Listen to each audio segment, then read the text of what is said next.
Bien, entonces habíamos dicho en primera instancia que para el tratamiento de la cetoacidosis diabética, la fluidoterapia es el pilar fundamental. Luego hemos visto el tema del sodio, cómo se altera, se aumenta 1.65 miliequivalentes por litro por cada 100 miligramos de glicemia que se aumente por encima de lo normal. Luego hemos visto el tema del potasio, la importancia del potasio, que idealmente se tiene que solicitar al momento de colocar una solución fisiológica, ya se tiene que mandar a realizar un ionograma, y una vez que se comience a pasar el primer litro de solución fisiológica, se puede recién hacer un nuevo control de la glicemia y ahí recién administrar una dosis inicial de insulina. La dosis inicial. A partir de esa dosis inicial, recién ya yo voy a ver cómo se va a comportar ese paciente, si va a ir directamente hacia la mejoría, porque prácticamente la mayoría de los pacientes con la sola hidratación y manejo del potasio suelen normalizar su glicemia, y algunos requieren unas dosis y alguna dosis de insulina. Habitualmente ahí suele acabar todo. Pero el tema va para aquellos pacientes de que en realidad no han corregido su glicemia a pesar de dar la hidratación, a pesar de administrar insulina. ¿Qué hago entonces si ya la glicemia, el potasio está normal y la glicemia todavía continúa elevada? Entonces aquí tengo que hacer uso ya de insulina, pero con mantenimiento, y dependiendo del caso, utilizar bombas de infusión si son casos severos de cetoacidosis diabética. Miren, entonces, la insulina, luego de la reposición de potasio para el tema del mantenimiento, luego de la corrección del shock hipovolémico, porque se puede acentuar al incorporar agua al espacio intracelular. Ya, entonces no se olviden, primero líquidos, luego de los líquidos recién puedo yo administrar una dosis de insulina, luego veo el potasio, luego voy a ver si voy a continuar con la insulina y de forma paralela con los líquidos, ¿vale? Ese es el proceso habitualmente. Entonces, esta es la insulina cristalina en goteo continuo que se aplica en aquellos casos severos que no han logrado controlar todavía la glicemia, en aquellos casos en el que no se alcanzó el control metabólico. Ese es un nuevo término que les voy a mencionar más adelante. Cuando yo hablo de que un paciente alcanzó el control metabólico, cuando tiene cetoacidosis diabética. ¿Ya? Esa es una pregunta que enseguida van a tener la respuesta. El bolo inicial al que me refiero es este, un bolo de 10 unidades. ¿De qué insulina? De insulina cristalina. ¿Ya? Entonces, el bolo inicial que yo vaya a pasar después de dar líquidos, aquí este bolo inicial es de 10 unidades. Luego veo el potasio y después del potasio recién voy a ver el tema de la insulina en este goteo continuo. A esto ya se refiere lo siguiente. Y ese bolo continuo significa 0.1 unidades por kilogramo horas en aquellas personas en las que tienen cetoacidosis diabética que son moderadas o en las que son severas. Las que son severas van a tener que hacerlo mediante una bomba de infusión continua. Los casos moderados también pueden hacerlo por una bomba de infusión continua, o se pueden preparar en soluciones dextrosa ya con 250 ml. Se agregan acá 50 unidades de insulina, listo, y se calcula a cuántos ml por hora se va a dar para tener el equivalente a 0.1 unidades por kilogramo hora. Por ejemplo, si el paciente pesa 60 kilos, multiplican 0.1 por 60 y ese paciente debería recibir 6 unidades hora de insulina, y para eso tienes que saber en 250 ml con 50 unidades de insulina, ¿ya? 6 unidades de insulina en cuántos ml se van a encontrar y darlo a ese goteo. Y entonces eso se saca mediante fórmula. Y entonces, que no es complejo, eso se puede hacer en la cetoacidosis diabética moderada, pero en las severas tienen que ser mediante bomba de infusión continua necesariamente. De acuerdo a eso, estamos ya aquí, de aquí en adelante, vamos a hablar en los casos que son casos severos y que estén con bombas de infusiones, o que estén también en los casos moderados con soluciones periféricas o soluciones por vía venosa central, pero que no sean bomba de infusión. En estos casos tengo que hacer los controles de glicemia cada hora. ¿Listo? Cada hora se hacen los controles de glicemia. Y habitualmente me tiene que reducir a esta dosis que hemos visto acá, me tiene que reducir 70 miligramos la glicemia cada hora. Entonces aquí dice, si se mantiene la infusión de la insulina a este goteo, a esta cantidad de insulina, si la glicemia comienza a disminuir más de 70 miligramos por decilitro. Si no disminuye menos de 70, entonces tendré que duplicar la dosis, ya no será 0,1, será 0,2 unidades kilogramo hora. Ya entonces, y cuando ya esté la glicemia alrededor de 250 miligramos, entonces tendré que reducir aún mucho más, 0,05 unidades kilogramo hora, y de ahí ya voy viendo cuántos son los requerimientos de insulina en 24 horas. Y esto lo hago con el afán de saber, por decirles, se hace el recuento desde las 6 de la mañana de un día hasta las 6 de la mañana del otro día. Acá comenzó el punto 0 y acá el punto 24 horas, digamos, ¿no?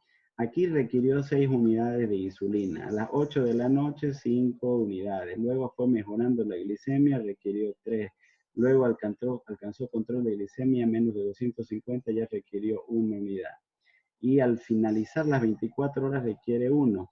Entonces, ¿qué es lo que se hace habitualmente cuando dentro de las primeras 24 horas, que es habitualmente el tiempo que se corrigen la cetoacidosis diabética, calculo cuánto en total de insulina requirió ese paciente? Puede ser que hayan requerido, por decirle, 20 unidades de insulina en total. Entonces, a partir de esas 20 unidades es que se saca la regla de los 2/3 para tenerlo en adelante al paciente con la famosa insulina NPH. ¿Bien? Entonces, significa que de 20 unidades, vamos a hacer aquí el ejercicio, de 20 unidades los 2/3 vendrían a ser aproximadamente 14. Entonces, voy a utilizar 14 unidades para administrar a ese paciente en los siguientes días para que salga de terapia intensiva y sea visto ya por el internista o endocrinólogo. Y de esas 14 unidades, nuevamente voy a sacar los 2/3. Y esos 2/3 los voy a dividir de la siguiente manera. Significa que las 2/3 partes las voy a administrar en la mañana y el tercio restante en la noche. Entonces acá voy a multiplicar o voy a dividir 14 directamente entre 3. Y esto me sale más o menos 4.6 por 2 me sale 9. Significa que voy a tener que administrar 9 en la mañana antes del desayuno y voy a tener que administrar aproximadamente acá a 5 unidades antes de la cena.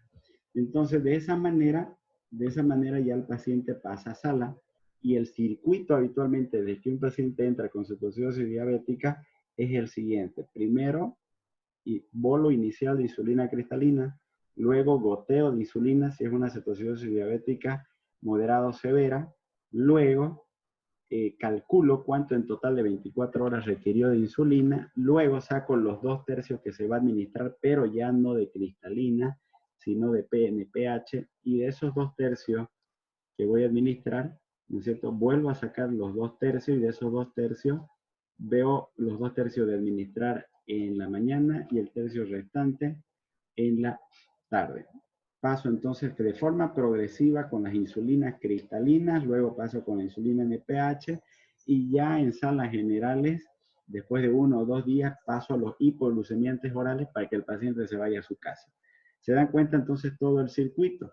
Todo este circuito me requiere entre 24 a 48 horas para yo alcanzar el control metabólico en la cetoacidosis diabética. ¿Cuándo hablo entonces de un control metabólico? Y aquí está la respuesta. Cuando ya yo tengo un bicarbonato mayor a 18, con un pH mayor a 7.3 y un anión GAP menos de 14, ¿ya? Significa que he alcanzado el control metabólico. Ojo, que el parámetro menos importante es la glicemia, porque esa ya se sobreentiende que fue disminuyendo respectivamente con la administración de insulina. Pero el control metabólico como tal de la cetoacidosis diabética lo hago con estos tres parámetros que son los más importantes. El uso del bicarbonato, por último, no se realiza rutinariamente. Puede provocar hipocalemia, al igual que la insulina provoca hipocalemia, al igual que el paciente que está deshidratado, pierde electrolitos y viene ya con hipocalemia. Entonces son tres vías que puede producirte hipocalemia y mal manejo de la cetoacidosis diabética si te emocionas en querer corregir con todo. Claro, el hecho habitualmente, tiene una cetoacidosis diabética, tiene el bicarbonato 8, pero el pH está 7.33, 7.34, métale bicarbonato, tiene un bicarbonato bajo, mal. La administración del bicarbonato, vuelvo a decir, no depende en primera instancia ni del bicarbonato, depende del pH, ¿ya? La acidosis paradojal de líquidos ferrotídeos con alcalosis general aumenta la producción de dióxido de carbono, acentúa la hipoxia tisular, provoca sobrecarga de volumen. Entonces, miren, de acuerdo a la ADA, recomendación del tipo B, no se debe administrar en adultos si el pH es igual o mayor a 7. En aquellos pacientes que tienen pH menor o igual a 7, o si tienen menor o igual a 7.1 con shock hipovolémico, ¿listo? Con shock hipovolémico, ahí puedo administrar bicarbonato. Esas son las dos condiciones más importantes. El tema de la fórmula no lo vamos a ver, sino que cuando deban utilizarlo es más importante. Entonces, miren, un pH menor a 7, ¿ya? Entonces, habitualmente 88 miliequivalentes en 30 minutos, que vendrían a ser 4 ampollas. De 7 a 7.15, el pH de 2 ampollas en 30 minutos, y menos de 7.10 en realidad no se administra.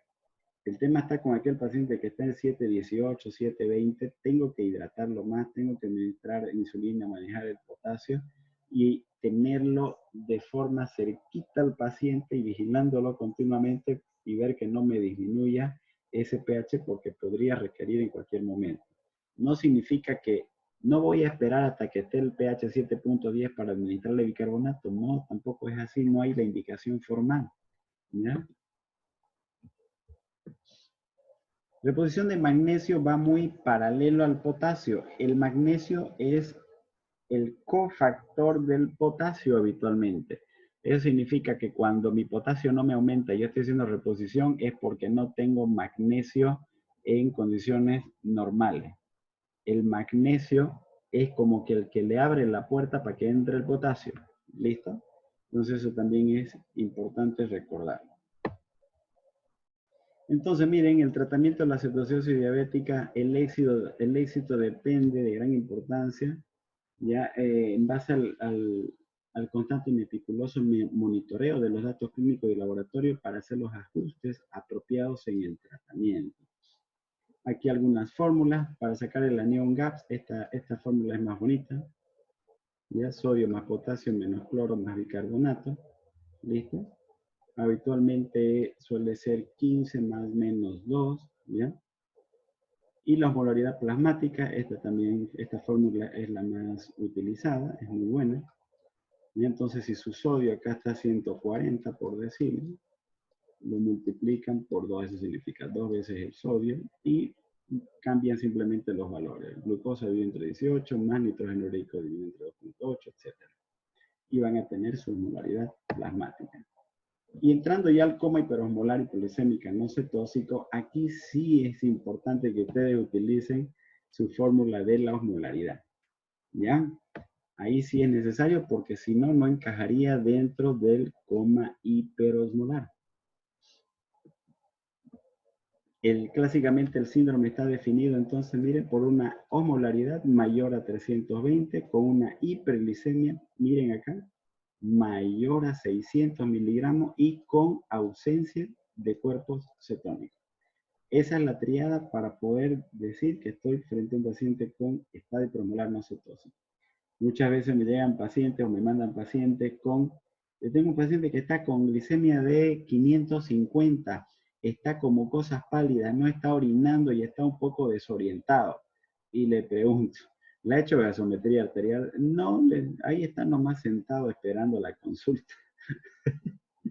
Me quiero morir en ese momento y le digo, doctora, por favor, canalízale un suero fisiológico y inmediatamente hágale una gasometría arterial, colócale una sonda Foley y vea cómo está orinando y bueno, ya de acuerdo a eso seguimos el manejo, ¿no? Pero lo más importante, si se dan cuenta en estas dos complicaciones, es de forma adecuada manejar bien los líquidos.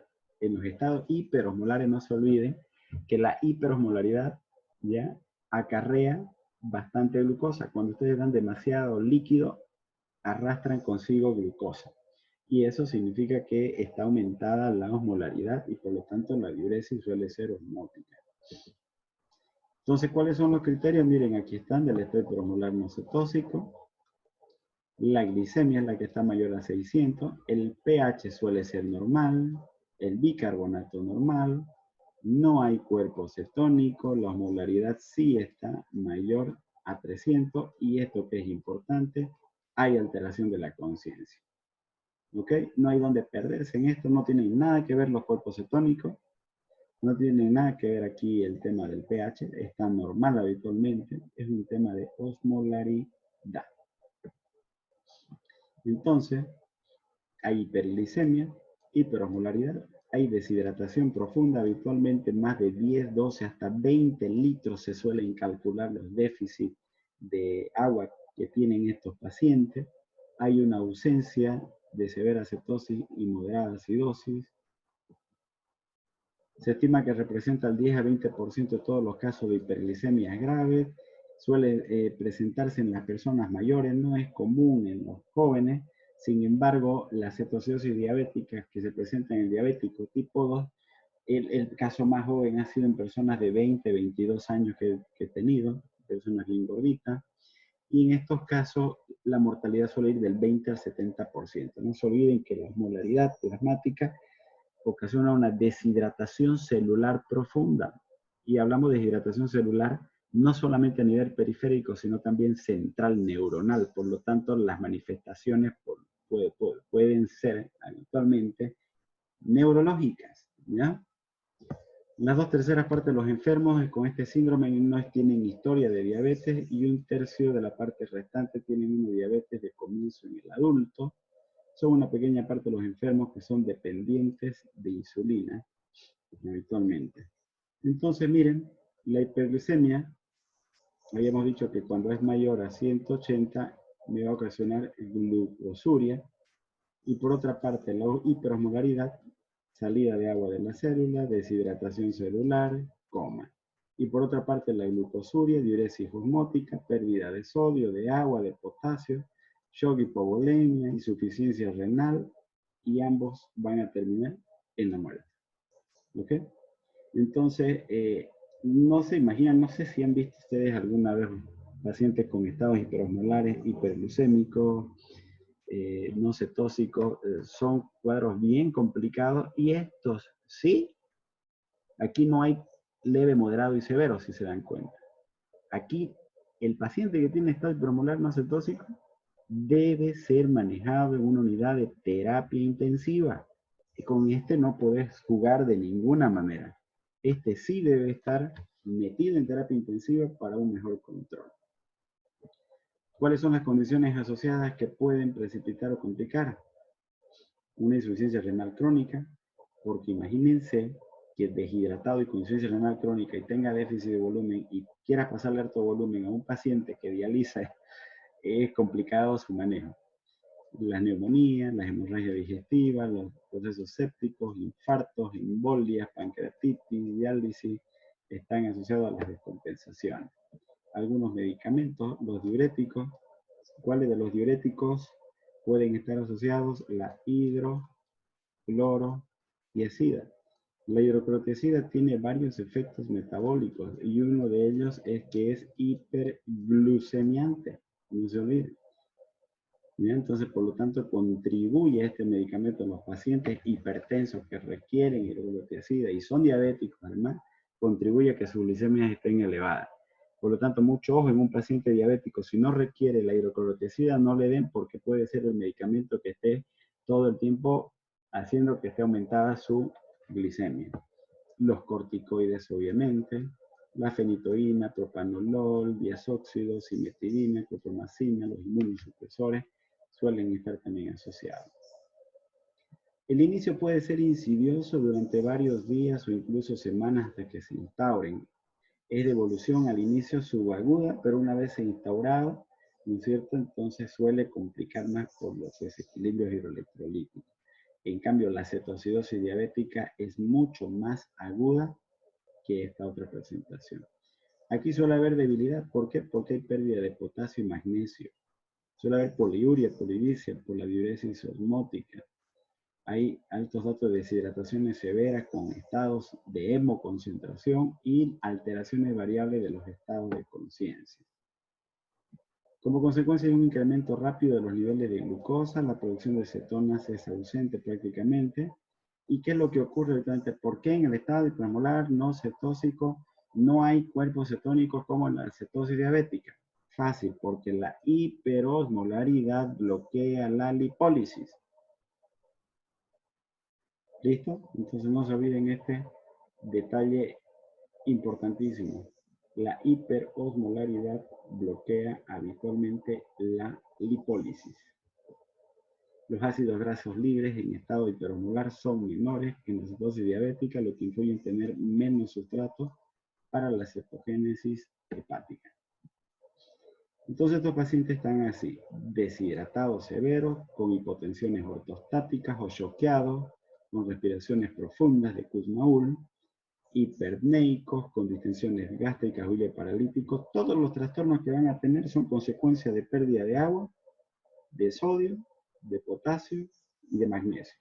El sodio, no se olviden, influye también a nivel cerebral, hacen hiponatremias que pueden ser severas, o en algunos casos que son raros también suelen hacer hipernatremia. Lo más común, hiponatremia. Es por eso que suele haber deterioro del nivel de conciencia desde confusión a coma, puede llevar a crisis convulsiva o a otra gran variedad de signos neurológicos que habitualmente son reversibles una vez se controla la glicemia. Puede haber fricciones pleurales o pericárdicas, cambios electrocardiográficos de tipo metabólico como las hipocalemias, vuelvo a recalcar, con aplanamientos de la onda T, por ejemplo, etc. Alteraciones pleurales o pericárdicas que pueden desaparecer con la hidratación o ser indicativas de infecciones o infartos pulmonares. Miren acá, valores promedios de 88 pacientes con estado hiperosmolar, que es lo que se encontró. La media de 88 pacientes, su glicemia era 1160, su sodio 144, su potasio 5, bicarbonato 17. Miren esta hiperosmolaridad y en insuficiencia renal. Entonces de esa manera se han presentado. La reposición óptima de líquidos, la velocidad de disminución de la glucosa y la osmolaridad no están bien establecidos qué ritmo. Ya la solución adecuada en estos casos son las soluciones Ringer normal. No se olviden que lo que yo no quiero es aumentar la osmolaridad dándole mucho sodio. Entonces tengo que hacerlo con solución Ringer normal idealmente. Se acepta que las correcciones rápidas de la osmolaridad extracelular lleva a un síndrome de desequilibrio también. Por lo tanto, tienen que ser progresivos. Luego de hidratar adecuadamente al paciente, viene la terapia con insulina, que es similar a la que se utiliza en la cetoacidosis diabética. ¿Ya? En estos casos, como están viendo, lo que se pierde más es líquido y electrolitos. Por lo tanto, eso es lo que yo tengo que corregir y reponer más rápido. El tema de la insulina también va a ir de forma paralela, pero se van a ir dando cuenta que mientras más líquido ponen y cada hora controlan la glicemia, va disminuyendo más y más la glicemia. Hasta un punto de que si ya no te disminuye más la glicemia, así, ahí recién hace uso de la insulina. El estado neurológico va a ir mejorando a medida que se hidrate mejor el paciente y los requerimientos de insulina van a ir siendo menores a medida que el paciente esté con buena respiración, buena diuresis, mejor hidratado, etc. La terapia con potasio también es importante, debe ser dada menos agresivamente ya que los pacientes inicialmente están oligúricos por deshidratación, pero también suelen estar hipocalémicos. Entonces, nuevamente, no suele haber necesidad de uso de bicarbonato a menos que haya cirrosis láctica severa, que es raro también. La hidratación es el elemento crucial en el manejo de este caso. La pérdida de líquidos es incuestionable, hipotónica para los pacientes que están a menudo en colapso circulatorio. ¿Cuál es la solución ideal? Vuelvo a decirlo, solución Ringer normal. Los hipotensos deben recibir 1 litro de qué solución de origen normal en los primeros 15-30 minutos, en algunos casos un segundo litro a los 30 minutos. Si se dan cuenta, entonces tendría que tener este paciente 2 accesos venosos periféricos o un acceso venoso central y en 1 hora debe pasársele mínimamente 2 litros. En los pacientes que son normotensos, 500 ml cada hora durante las primeras 4 a 6 horas. Entonces, le estás pasando 3 litros aproximadamente dentro de las primeras 6 horas. Son grandes cantidades de líquido y obviamente si son pacientes que tienen comorbilidades, pues tendrán que hacer una monitorización mucho más específica y vuelvo a decirlo en una sala de terapia intensiva, teniendo mucha precaución con el adulto mayor. Siempre el tratamiento guiado por la presión arterial, flujo urinario, el peso, ver la congestión pulmonar, presión venosa central, catéteres de flotación, el estado mental, etc. Durante el tratamiento los niveles de sodio pueden incrementarse, como les indiqué inicialmente, por eso es que tiene que ser con solución de origen normal. Una vez lleguen a 250 igual la glicemia, debo pasar o mantener de solución de origen normal a glucosada o glucosalina, ¿listo? Para que se equilibre el tema de la glucosa y del sodio. El grado de hiperosmolaridad y la velocidad en el cual se desarrolla se relacionan estrechamente con el deterioro del estado mental. Significa que mayor osmolaridad, mayor deterioro neurológico y puede producirme cualquier tipo de manifestaciones neurológicas, desde convulsiones, simularme un síndrome meningio con un Babinski, una hiper o hiporreflexia, bilateral, hemiparesias, afasias, fasciculaciones, hemianopsia, nistagmus. Es muy variada las manifestaciones neurológicas que tienen estos pacientes y que están en la obligación ustedes de detectarlos a tiempo. ¿Ok? Muy bien, jóvenes. Preguntas, por favor, tenemos unos 5 minutos. Soy todo oído para ustedes. O si no, yo voy a ser el que va a comenzar a preguntar a todos los oyentes.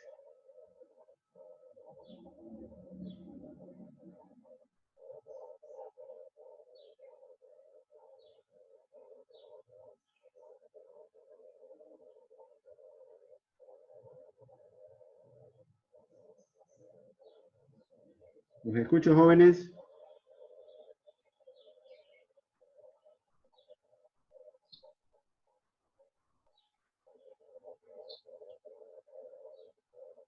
Disculpe, doctor. La alteración del coma diabético puede variar de acuerdo a la edad de los pacientes.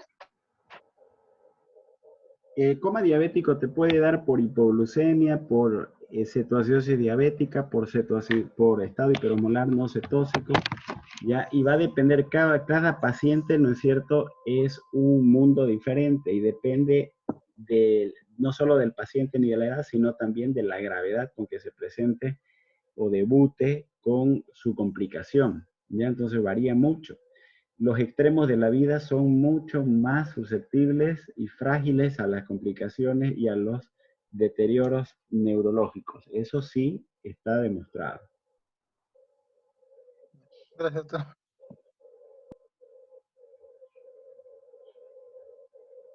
Vamos, a ver, recordando nuevamente, ¿cuál es la triada de la cetoacidosis diabética?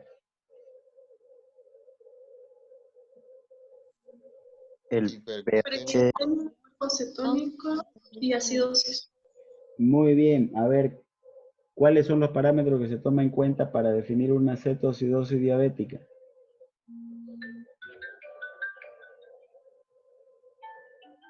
Hiperglicemia, ¿no?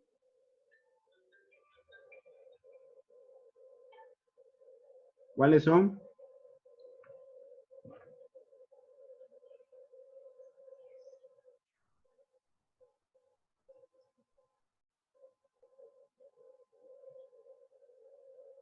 El valor de la glicemia, Cuerpo cetónico, doctor. la presencia de cuerpos cetónicos, el valor del pH, el anión GAP, el sensorio, ¿no es cierto?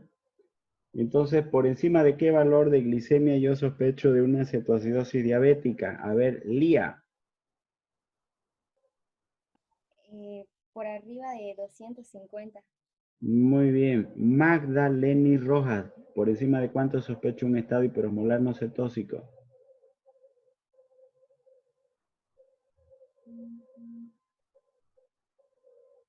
Magdalena Rojas, por encima de cuánto. Dianira Paola Copacondo, por encima de cuánto sospecho un estado hiperosmolar no cetóxico.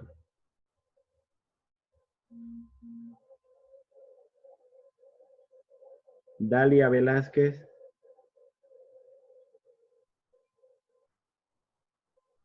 Jason Apaico. ¿No es lo mismo, doctor? ¿250 o...? No, te lo he mencionado varias veces y le he mostrado el cuadro. Tienen que prestar un poquito más atención a eso. Son sumamente, pero sumamente importantes. Por eso Por encima de 700. les he hablado varias veces de lo mismo. Les dije que tiene que ser mayor a 600 y le he puesto esta tabla. Vuélvanla a ver. En la cetoacidosis diabética el valor es de mayor a 250, pero el estado hiperosmolar no cetóxico es mayor a 600. Luida Lima, ¿por qué no hay cetoacidosis diabética en el estado hiperosmolar no cetóxico?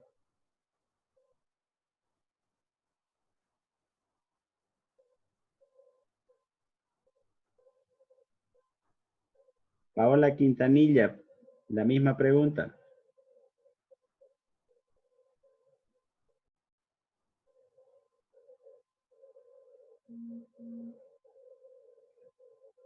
Cristian Jordán, por si acaso estoy tomando apuntes de las personas que están contestando y no.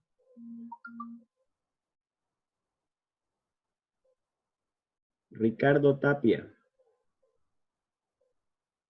¿por qué no hay cetoacidosis diabética en el estado hiperosmolar no cetóxico?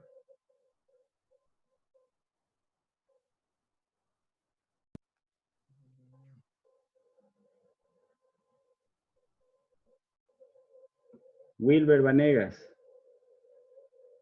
Sí, doctor. Yo creo que por la concentración que presenta, doctor.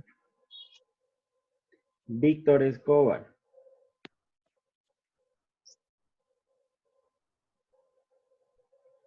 Vircania. Responda, Vircania.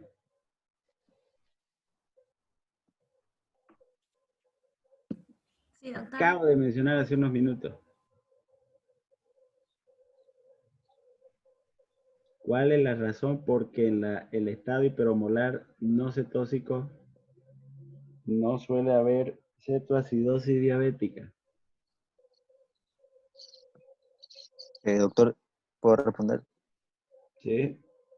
Creo que dijo porque la hiperosmolaridad inhibía la lipólisis. Esa es la razón principal. Esa es la razón principal, por favor, no se olviden. ¿Listo? Esa es la razón principal. Bien. La última pregunta, a ver quién pueda responder. En la cetoacidosis diabética, ¿cuándo se habla de un control metabólico?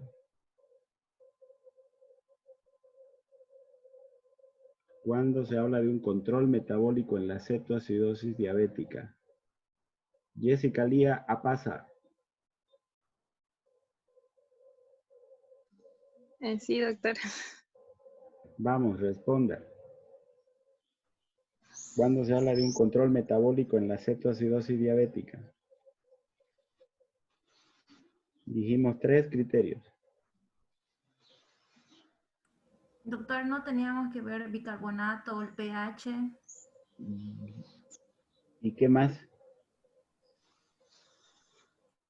Mm,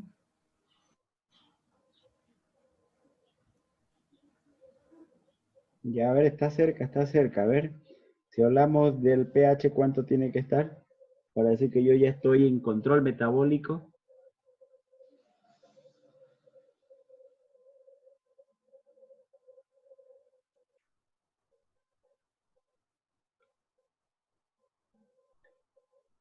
No sé si la pasé muy rápido la lámina, se las voy a volver a poner para que se acuerden.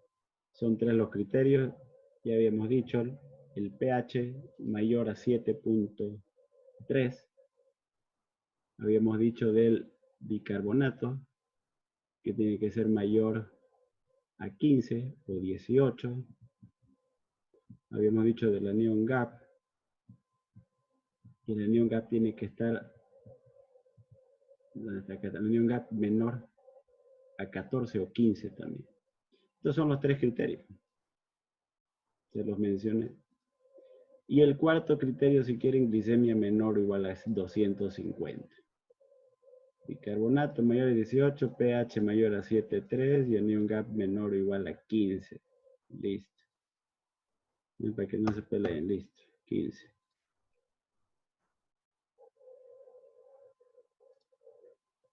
Ok, bueno jóvenes, por favor les pido, ustedes saben cuáles son los temas que voy a darles, por lo tanto para que puedan ustedes también ir estudiando.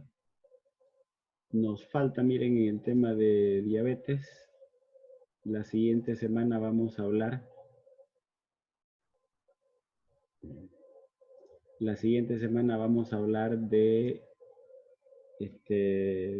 hipoglucemia y de las complicaciones crónicas. Y con eso cerramos lo que es todo el bloque de diabetes. Luego nos falta paratiroides y con eso terminamos endocrino, ¿ya? Así que por favor les pido para la siguiente semana, hay mucho que hablar de complicaciones crónicas.